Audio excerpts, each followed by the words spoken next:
It's Thursday, and you know what that means. Don't say it. That's right.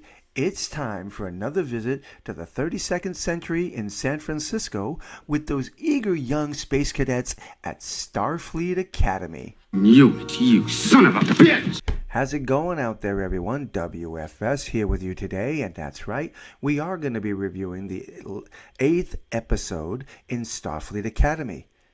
And sitting through this episode, well, if you don't have patience before you watch this episode and you went all the way through it, then damn, you've just learned how to be patient, and you learned a hard lesson, my friend, because this episode was hard to watch. Our story opens with the Doctor giving a personal log about how lonely he is and how bored he is watching the sun rise and fall, and he has no one to share his life with. See, I find that opening monologue right there from the Doctor very interesting when you consider that in the final episode of Voyager Endgame, before Admiral Janeway went back in time to alter the timeline, the Doctor, after a 33-year trip from the Delta Quadrant back to the Federation, found himself a wife and changed his name to Joe. Okay? Now, yes, the timeline was put back to normal, but I still find it hard to believe that the Doctor would not have gone out and found himself a wife after that. Yeah, she's real over here, but at the same time, the Doctor was a very eager, very passionate person back then, and all of a sudden he's this dull, grumpy old man of a hologram who doesn't seem to enjoy life anymore. I'm finding this change in the character very interesting and weird, honestly. We are also reintroduced to our Betazoid heroine here, who came back from her ordeal on the Miyazaki, out for one episode, or in this time period, I guess that equals out to about roughly 2 months. And she has a new emotional implant on her that will really control her Betazoid powers now. So no more of this Jean Grey episode that we witnessed on the Miyazaki. She may have physically recovered from her ordeal, but mentally she's still not all there. In fact, it's so bad that she could not go back to the War Academy or the War College. They put her at Starfleet Academy, where they have more trained psychiatrist who can help her. Now, this is something that's very interesting when you consider that both of them are on the same campus. Doctor and the Chancellor welcome her back and give her all the praise, especially the Doctor, because of the amazing telepathic abilities that she used to save everyone from the nightmare that was on the Miyazaki in 2 episodes ago. Now, another YouTuber, Az from Heel versus Babyface, I honestly agree with him on this subject when it comes to her. What she did on the Miyazaki was, it was space magic. I mean, she has empathic powers, which means that she is able to connect to other people's minds and read their minds. But apparently when it came to Caleb, because they had a moment together, she was able to form such a bridge to his mind that she could just connect to it, and not only connect to it, but she was able to appear on the ship of the Miyazaki and telepathically wipe out the other aliens. I agree with Az on this one. That's not empathic ability right there. That's space magic, and that's more along the lines of Harry Potter. Now, this next scene that's definitely quite puzzling is we have our eager young cadets here in a training simulator getting pounded to death by asteroids, and it looks like some alien ship attacking them. Now, we have one of our beloved instructors over here just sitting there watching them. She's in the captain's chair. She's not saying anything. She's just watching them. Why in the world, if she is not going to help them, is she sitting in that chair? One of these cadets should be in that chair, and there should be a chain of command, a structure of sorts, but there isn't. They're all over the place. Well, what do I do? What button should I hit? Is someone going to make a decision? This has got to be some of the most pathetic excuse for writing that I have ever seen. And Teachers allowing their students to fail while they're in the simulator watching it, that's just a bunch of BS right here. And our surprise guest for this episode is Sylvia Tilly. You remember her from Star Trek Discovery, right?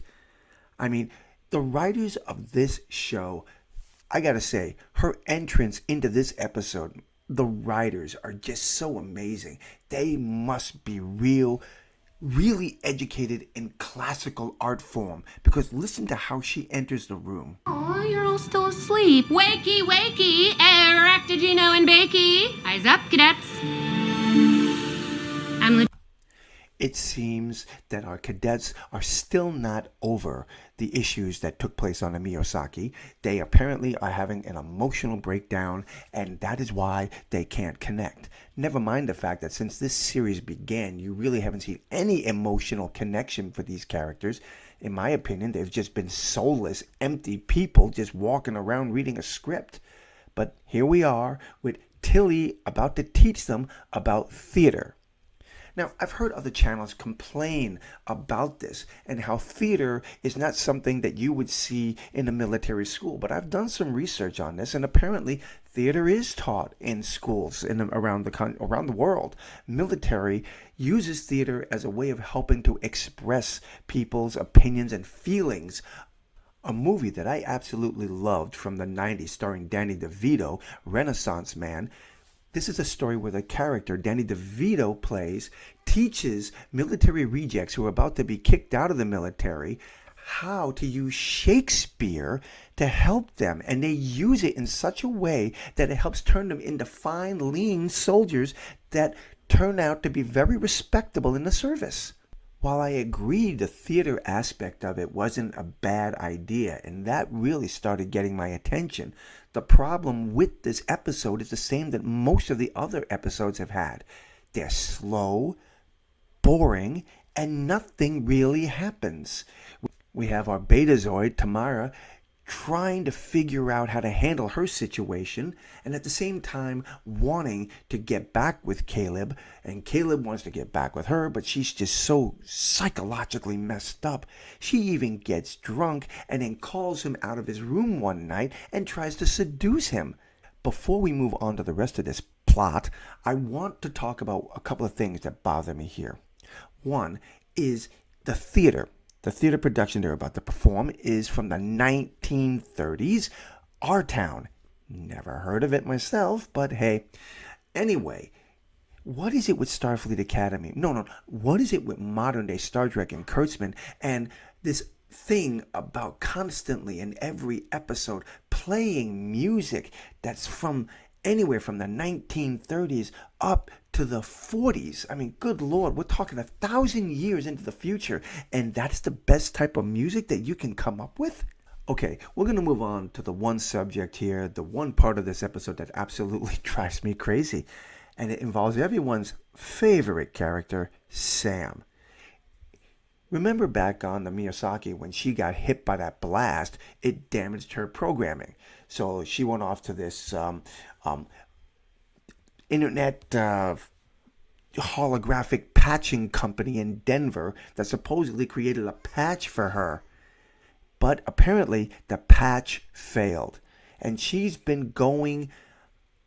her files have been breaking down ever since she got back, and it's been getting worse, and she's been ignoring it until finally here her program is crashing. They have no way of fixing this, so they're going to have to send her back to her home planet to see if they can fix this. The interesting thing about her home planet is it's out of phase with the rest of time, and that's very interesting. So apparently everything moves at a slower speed on her planet.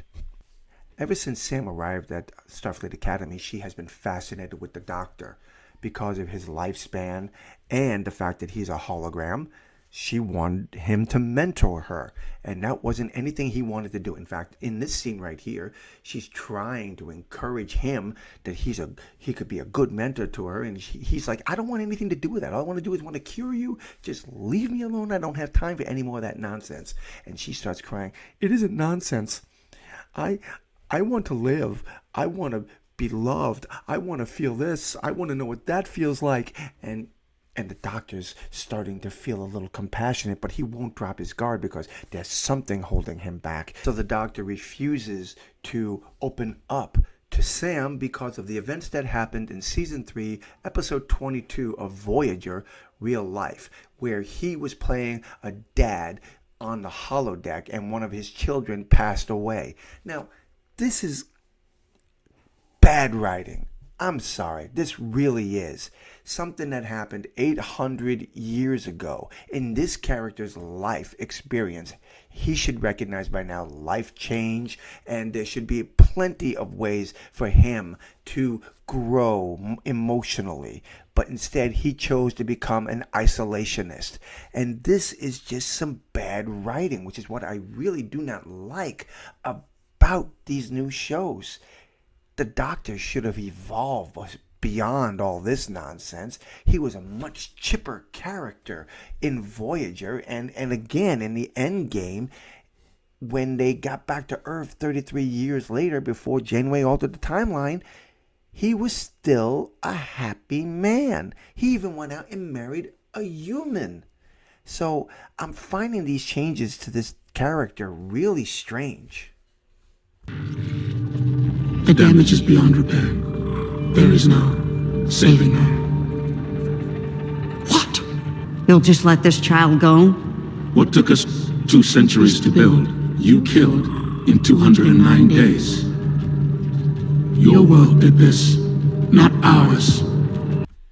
So here's the real problem with Sam, why she's been so weird and very all over the place since the day we've met her. Apparently when they made her, they never gave her the ability to adapt to difficult situations. She never learned how to overcome strive or challenges. And so basically she never learned how to deal with anxiety. So when she got zapped by the aliens on the Miyazaki, her body didn't know how to process the damage. So it overwhelmed her and killed her. That's really what did it. So now the plan is that they're going to rebuild her.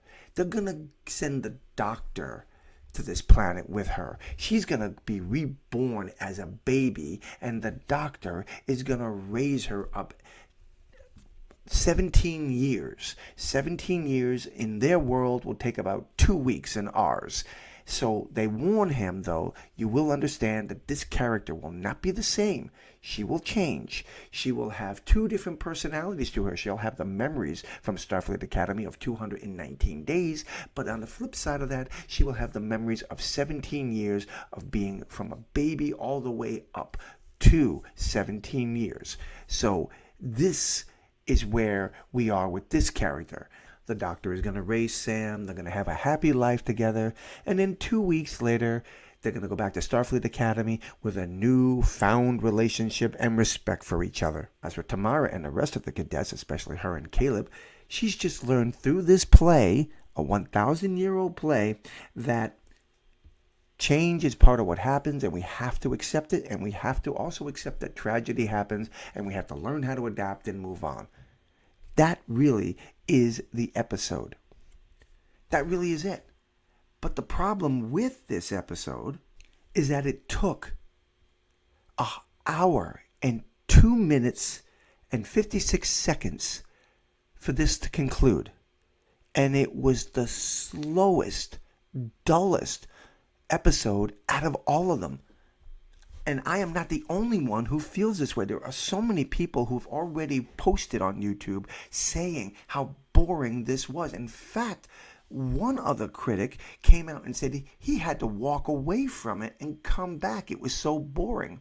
I honestly believe there should be a legal warning attached to this episode. Warning, if you suffer from sleep dysphoria, this episode may be very beneficial for you because it will put you to sleep. Anyway, I'm going to end the video right here, my friends. Until the next time, God bless.